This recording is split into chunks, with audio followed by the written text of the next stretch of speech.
السلام عليكم ورحمة الله وبركاته. مرحبا أهلا وسهلا بكم. د عربي زده کړې آنلاین مرکز ته ښه راغلاست. دا درس زموږ اتلسم درس دی. په دې درس کې به بعضې موضوعات وایو، بعضې تازه نومونه دي، نوي نومونه دي. نو درس پیلول نه مخکې هیله تاسو نه یو سوال کوم چې آیا د درسونو څخه راضي یاست که نه؟ اوس خو روزانه ورځنی د تاسو ته جملې جوړوم او فیسبوک پاڼه کې نشروم. انشاءالله فیسبوک کې به ډېر ژر لایف برنامه مو لرو، البته صوتي لایف. تاسو به واتساپ کې زنګ وهئ، انشاءالله زه بیا نمبر خپروم، تاسو به واتساپ کې زنګ وهئ او فیسبوک کې به البته ویډیویی لایف نه راځو، صوتي आवाज په حساب لایف به راځو، آډیو لایف به راځو انشاءالله. نو لایف برنامه به کوو انشاءالله. تاسو کوم مشکلات شي هغه لایف برنامه کې په لنډه توګه سوال او جواب هم کولی شئ او هر څه مشکل وي په ترتیب سره مخکې ځو. مقصد تاسو ما سره مرسته کوئ، د تاسو سره مرسته کوم. او یو خبره ده چې درسونه حتما شیر کوئ، زیاتره ډیر کم شیر کوي، ډیر زیاتې پرېږدي. نو هر درس چې تاسو 2 ګروپونو کې شیر کوي، هر یو ډیر دوستان، ډیر مینوال نور هم پیدا کیږي. نور خپل درس پیلو. الحمدلله رب العالمین والصلاة والسلام على خير خلقه محمد وعلى آله وصحبه أجمعين. سبحانك لا علم لنا إلا ما علمتنا إنك أنت العليم الحكيم. رب اشرح لي صدري ويسر لي أمري واحلل عقدة من لساني يفقه قولي. ربي زدني علما. دا درس په دې پاڼه کې ده، 93 پاڼه کې ده. استمع واعيد، اورم او تکراروم. الرياضيات رياضي، العلوم ساينس، علوم ساينس، الحاسوب كمبيوتر، حاسوب كمبيوتر، اللغة العربية، الرسم، الرياضة سبورت. دی محادثې نه تیریږو ځکه دا باید آډیو د دې ځان ته سی ډي هغه باید تاسو واورئ او دې کلمو ته دلته بیا هغه جملې لیکل کیږي. نو دې درس نه تیریږو. دلته وایي استمع الى المحادثة الهاتفية، و اورم د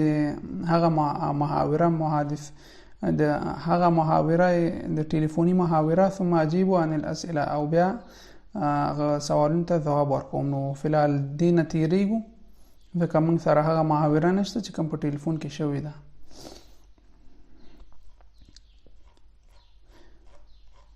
نو دلته راځو.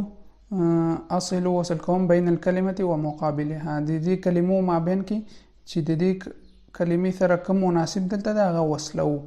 نو قبل مخکې د قبل مقابل کې څه راځي؟ قبل مخکې وروسته بعد. قبل مخکې وروسته بعد. امس پرون، د امس پرون ضد څه شی ده؟ غدن. امس پرون، غدن سبا ته. قبل امس ابل پرون، قبل امس ابل پرون. ضد مقابل کې چی ده؟ بعد غدن. بعید لري مقابل کې نزدې راځي کنه، قریب. هنا دلته، هناك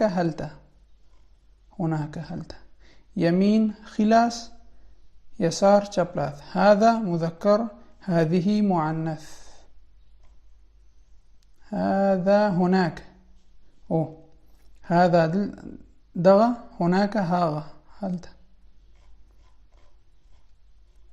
نو دلته مرادو دا هم د څه نه لري. ودي ألف أصل بين ألف وما يناسبه من باء، وصلكم ألف واغش مناسبي ببا سره. الدرس الثالث دريتا كما سيلكل كي. الدرس الثالث نو دا وصلو لاندي دلتا. الدرس الأول دلتا، الدرس الخامس دلتا، الحصة الرابعة دلتا، الحصة الثانية دلتا، الحصة الأولى دلتا. ودي كم ثن تازه شي نشتا. اصلي درس زمونږ نننی درس کې دا د استمع و اعيد. الفعل الماضي ان شاء الله موږ به ډیر ژر ګرامر هم پیل کو پاڼه کې. ډیر دوستانو د ګرامر خواهش کړه، نو ان شاء الله ډیر ژر به ګرامر خپرو ان شاء الله. نو دې درس کې الفعل الماضي تیر شوی زمانه ماضي فعل وایو. چې یو کلمه موږ څنګه ماضي ته اړولی شو، نو دلته په لنډه توګه تاسو ته ویلي هر هغه فعل چې وي هغه سره تاسو مثلا ته جمع ته اضافه کړئ. اوس انا ته څه راځي، انت څه راځي، انت انا زه، انت ته، انت ته مؤنثه، هي هغه. نو اوس مثالونو کې چې تاسو ته وایو پوهیږئ. فلال ابتدا ده، نو ابتدا کې انشاءالله په ګرامر کې به هیڅ وخت سر نه هغه کوئ، په تنګېږئ به نه. اوس مثلا موږ وایو انا اکتبو، زه لیکم. دې ماضي څنګه جوړو؟ انا اکتبو. اوس وایو انا کتبتو، انا کتبتو ما ولیکل. انت کتبت تا ولیکل. انت کتبت تا ولیکل. هي کتبت هغې ولیکل. انا مسحت ما پاک کړه، یعنی تخته. انا مسحت السبوره ما تخته پاک کړه. انت مسحت تا پاک کړه. انت مسحت تا پاک کړه، مؤنث انجلی. هي هغې پاک کړه. انا قرأت ما ولوله. انت قرأت تا ولوسته. انت قرأت تا ولوسته. هي قرأت هغې ولوسته. انا فتحت ما خلاص کړ. انت فتحت، انت فتحت تا خلاص کړ. انت فتحت تا خلاص کړ. هي فتحت هغې خلاص کړ. نو دلته متکلم سره صرف تا او ضمه راځي. کتبتو، کتبتو یعنی ما ولیکل. مسحتو ما ولیکل. ګور اصلا کې خو کتبه ده، کتبه ولیکل. کتبتو ما ولیکل. انت کتبته، ګوره دلته کتو راغی، دلته موږ وویل که انا سره تو راځي، انت سره ته. کتبته، شربته، اکلته، ټول سره دغه شیان راځي. متکلم څوک چې خبرې کوي، چې غواړئ هره کلمه ماضي ته واړوئ، تا تو متکلم ته تو ویل، مخاطب ته چې مذکر وي ته، چې مؤنث وي ته، او چې غایب یا دریم شخص وي هي کتبت ته او سکون سره راوړئ. نو دا زمونږ د ماضي هغه وه. هیله وه چې یاد شوې وي. که څه پوښتنه وي کومنټ کې کولی شئ. او انشاءالله دا بیا موږ د فعل الماضي ګرامر درس کې بیا دا په پوره وضاحت سره هغه کو. دلته یو اوس ابتدا ده، صرف یو څو مثال یې ورکړي دي. اکملو بتا فی آخر الفعل وأضعه حرکه لمناسبه علیها. وایي دلته تکمیلوم په تا سره فی آخر الفعل، په آخر د فعل کې وضع والحرکه او حرکت ورکوم هغه چې دې ته مناسب وي. انا کتب، دلته چې راځي تا ورکو، خو انا سره تا چې راځي تو ضمه راځي. انا کتبتو تا او پیش. انا کتبتو عنوان الدرس. وانت مسحت، ګوره تا سره مسحت انت. وانت مسحت السبوره.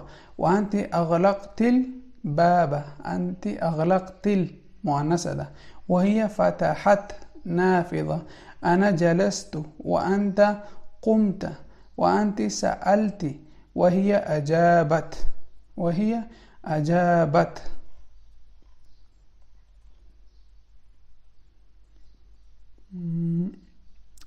نو فعل ویډیو زیاتیږي. فعل هم دومره درسو په فعل الماضي کې چې هر څه سوال لرئ هیله کوم چې کومنټ کې کولی شئ. صرف تاسو دومره یاد کړئ چې انا سره په فعل الماضي کې هر کلمه چې تا راولو پیښ. انا کتبتو چې هر فعل وي، انا شربتو، انا غسلتو، صرف څو خبرې کوي متکلم ته تو راځي، مخاطب ته ته منګه استعمالو. د کلمې آخر کې دغه کلمې راوړئ، بس ټول کار کیږي. دغه کلمې تو، ته، مؤنث ته تی، او غایب ته دریم شخص مؤنث ته دا راځي. نو هیله کوم چې درس مې یاد شوی. هر څه پوښتنه چې وي هیله کوم کومنټ وکړئ. بیا هم وایم چې درسونه فیسبوک کې ګروپونو کې شیر کوئ، خپل پروفایل کې شیر کوئ. که څه هر څه پوښتنه وي بیا هم کومنټ کولی شئ. نو انشاءالله ډیر ژر به نور درسونه به نور هم زیاتو. که څه پوښتنه وي یا پیشنهاد وي هیله کوم بیا هم کومنټ میسج کولی شي پاڼې ته. نو تر بل درس پورې تاسو په الله سپارم.